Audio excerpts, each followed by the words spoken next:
எங்கள் அப்பா வந்து ரொம்ப பாவம் தெரியுமா. எங்கள் அப்பாவுக்கு வந்து ஒரு கால் முடியாது. அதோட வந்து எங்கள் அப்பா ரொம்ப கஷ்டப்படுத்தி ரொம்ப மன உளைச்சலுக்கு ஆளாக்கிருக்காங்க. நான் இருக்கிற வரைக்கும் நான் எங்கள் அப்பாவுக்காக போராடுவேன். அதுக்கப்புறம் யாரெல்லாம் எனக்கு பிரச்சனைக்கு வராங்க, எந்தெந்த அதிகாரிலாம் வராங்கன்ட்டு எல்லா பேரையும் எழுதி வச்சுட்டு நான் உயிரை விட்டுருவேன்.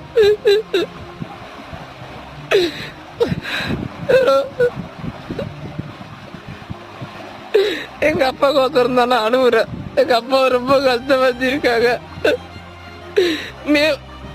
மே 11 வந்து எங்க அப்பா 2 மாசம் ரொம்ப கஷ்டப்படுத்தி எங்க அப்பாவுக்கு ரொம்ப உயிருக்கு.